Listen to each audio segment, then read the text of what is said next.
Hello children, कुसुम ma'am की online class में आपका स्वागत है। प्यारे बच्चों, आज हम 5वीं कक्षा के विषय परिवेश अध्ययन का पाठ 6 आप बीती को अच्छी तरह से रीड करेंगे और इसमें जितने भी क्वेश्चन आंसर आएंगे उनको समझकर लिखना सीखेंगे।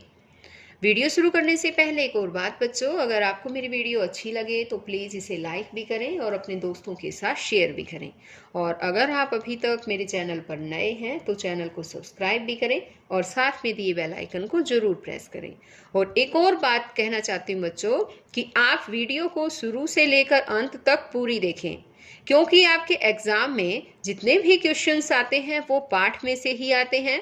और अगर आप एक बार पाठ को अच्छी तरह से रीड कर लेते हैं, अच्छी तरह से समझ लेते हैं, तो चाहे जो भी क्वेश्चन आपसे पूछा जाए आप उन सभी क्वेश्चंस के आंसर इजीली दे सकते हैं। तो देखिए, आज हम शुरुआत करते हैं पाठ 6 आप बीती से। राम मेर की पाती। आदरणीय मुख्यमंत्री जी, सादर प्रणाम। यहाँ पर बच्चों, यहाँ पर देखो हल्का सा आपको फोटो कुछ दिख रही है ना? ये रामेर की फोटो है और रामेर की फसल खराब हो गई थी। और फसल खराब क्यों हुई थी बताओ? वर्षा ना होने के कारण। इस पर रामेर आदरणीय मुख्यमंत्री जी को एक पत्र लिखते हैं और इसमें अपनी कहानी सुनाते हैं। तो देखिए, रामेर क्या कहता है कि मेरा नाम रामेर है, मैं एक किसान हूँ। दुनिया हमें सम्मान से भोजन उत्पादक कहती है। हमारा जीवन कितनी कठिनाइयों से भरा होता है, यह केवल हम किसान ही समझ सकते हैं। मेरे पास केवल 2 एकड़ जमीन है और मैं अपने परिवार का गुजारा इसी से चलाता हूँ। आप तो जानते ही हैं, कई जमींदारों के पास बहुत जमीन है। वे जमीन को या तो ठेके पर देते हैं या बटाई पर। कुछ जमींदार खेतों का सारा काम मजदूरों से करवाते हैं। कुछ किसानों के पास अपनी जमीन नहीं है, वे दूसरों के खेतों में मजदूरी करके अपने परिवार का पालन पोषण करते हैं। हमारे गांव के कुछ किसान अनाज उगाते हैं, कुछ दालें और कुछ सब्जियां। कई किसानों के फलों के बाग भी हैं।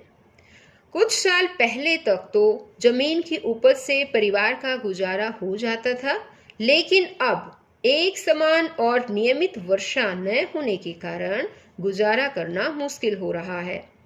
लगभग 2 साल पहले हमारे गांव में एक कृषि वैज्ञानिक आए थे। उन्होंने बताया था कि ज़्यादा उपज के लिए खाद के साथ साथ सही मात्रा में उर्वरकों और अच्छी किस्म के बीजों का प्रयोग करना चाहिए। सही समय पर फसलों की सिंचाई और कीड़ों से बचाव का प्रबंध भी जरूरी है। खेत में बार बार एक ही तरह की फसल बोने से मिट्टी में कई पोषक तत्वों की कमी हो जाती है, इसलिए फसलों को अदल बदल कर बोना चाहिए। मैंने कृषि वैज्ञानिक की बातों का ध्यान रखने का फैसला किया ताकि फसल अच्छी हो। पिछले वर्ष मैंने धान बोया था। वर्षा न होने के कारण पड़ोसी किसान के ट्यूबवेल से अपने खेत की सिंचाई की। उर्वरक और कीटनाशक खरीदने के लिए मुझे कर्ज लेना पड़ा, पर वर्षा की कमी से फसल सूख गई। आखिर सिंचाई के लिए बार बार पानी कौन देता?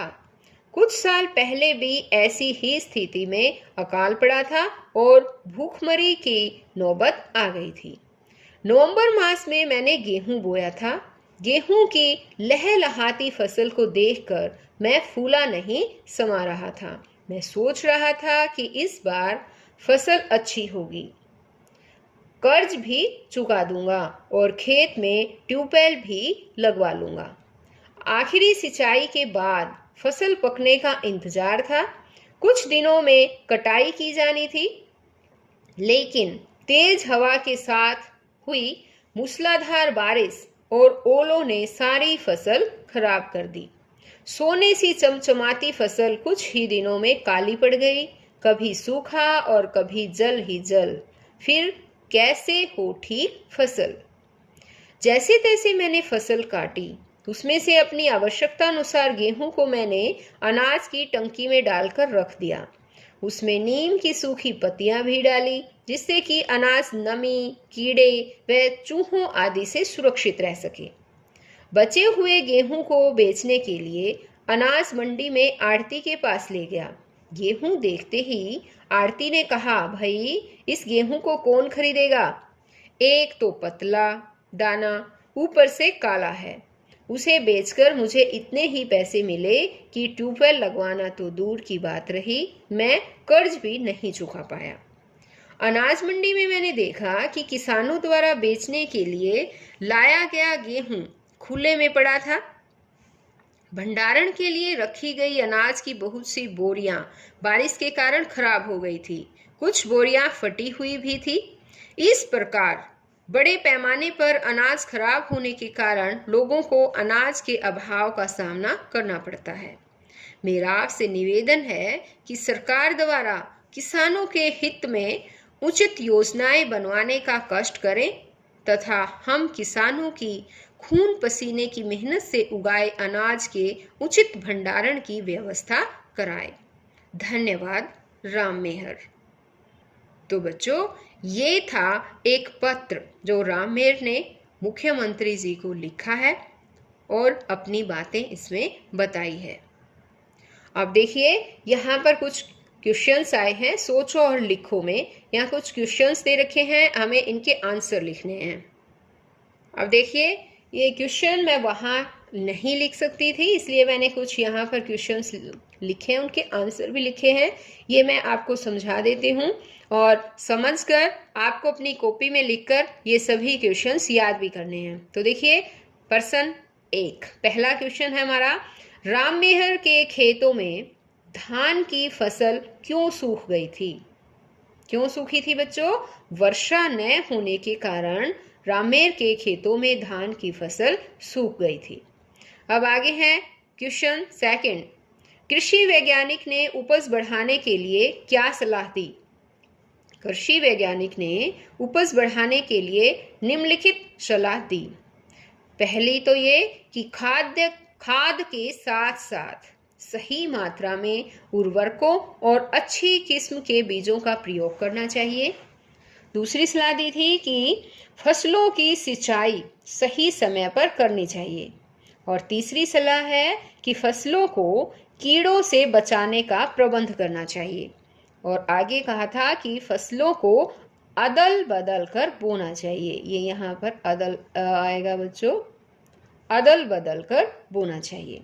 अब आगे नेक्स्ट क्वेश्चन है कि रामेर को किन कठिनाइयों का सामना करना पड़ा? रामेर को निम्नलिखित कठिनाइयों का सामना करना पड़ा। वर्षा न होने की वजह से उसे पड़ोसी किसान के ट्यूबवेल से सिंचाई करनी पड़ी। उसको उर्वरक और कीटनाशक खरीदने के लिए कर्ज लेना पड़ा।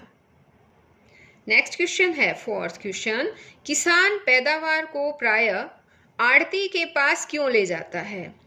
आढ़ती उसका क्या करता है? क्या करता है बच्चों उसका? क है ये यहाँ पर।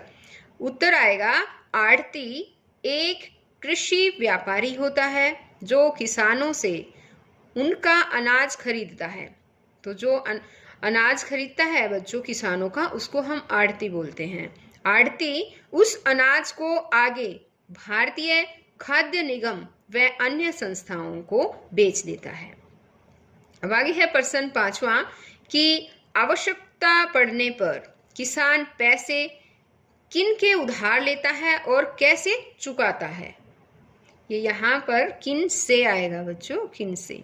आवश्यकता पड़ने पर किसान पैसे किन से उधार लेता है और कैसे चुकाता है? आवश्यकता पड़ने पर किसान आढ़ती से पैसे उधार लेता है और अपनी उपज को आढ़ती के पास बेचकर उस कर्ज को चुकाता है। अब नेक्स्ट 6th क्वेश्चन है हमारा कि तुम्हारे घर में अनाज को सुरक्षित रखने के लिए क्या उपाय किए जाते हैं?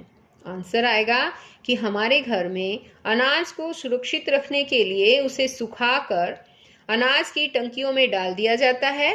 कई बार गेहूं में नीम की पत्तियों को सुखाकर डाल दिया जाता है।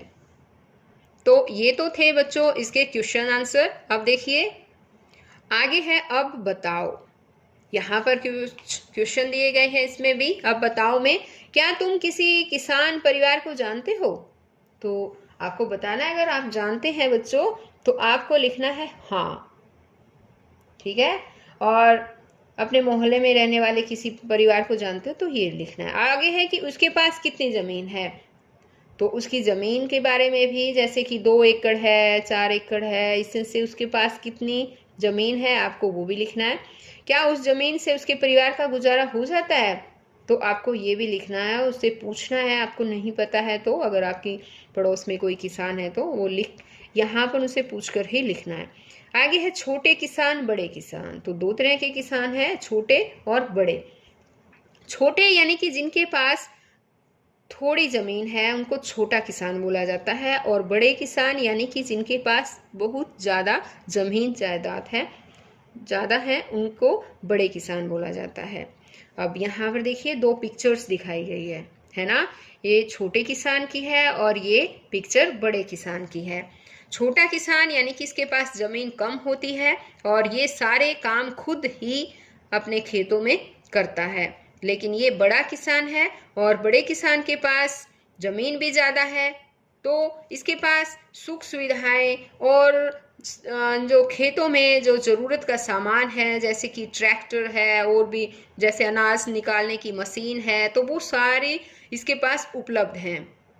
अब आगे देखो, क्वेश्चन दे रखा है कि पता करो और लिखो, तुम्हारे गांव में सबसे ज़्यादा ज़मीन किसके पास है और कितनी है। तो आपको आपके गांव में जिसके पास भी ज़्यादा ज़मीन है वो यहाँ पर लिखनी कि किसके पास है और कितनी ज़मीन है। अगर आपको नहीं पता है तो आप अपने पापा से या दादाजी से पूछकर यहाँ पर आपको लिखना है। अब यहाँ पूछा गया कि वह अपने खेतों में खुद काम करता है या किसी और से करवाता है। तो बच्चों, अगर किसी के पास ज़्यादा ज़मीन है तो ये बात तो क्लियर है कि वो अपने खेतों में खुद काम नहीं करता है, या तो वह अपने जैसे किसी मजदूर से करवाता है या फिर श्रमिकों से करवाता है। ओके, आगे तुम्हारे गांव में कितने तरह के किसान हैं? तो गांव में बच्चों ज़्यादातर 3 तरह के किसान होते हैं। एक बड़े किसान होते हैं, ठीक है, 3 तरह के किसान होते हैं, बड़े किसान, और एक होते हैं छोटे किसान, और एक होते हैं बच्चों मंझोले किसान, यानी कि वो उनके बीच के होते हैं, मंझोले, और एक होते हैं छोटे किसान, ठीक है। तो 3 तरह के किसान है, बड़े किसान, मंझोले किसान और छोटे किसान। अब आगे, तुम्हारे क्षेत्र में कौन कौन सी फसलें उगाई जाती है? कौन कौन सी फसलें हैं बच्चों? जो भी फसलें उगाई जाती है उनका आपको लिखना है। जैसे कि आपके यहाँ चावल होता है, गेहूं होता है, या कपास होती है। इस तरह से आपको अगर नहीं पता है तो आप अपने पापा से, दादाजी से पूछकर जो है ये क्वेश्चंस के आंसर लिख सकते हैं। अब जैसे कि आलू है, प्याज है, टमाटर है, जो भी आपके एरिया में फसलें होती है वो आपको लिखनी है। आगे, किसको कितना पानी? यहाँ पर देखो, अखबार की क्या दे रखा है, खबर दे रखी है यहाँ पर, और इनके शीर्षक देखिए क्या है। हाँ, ये क्या है बताओ?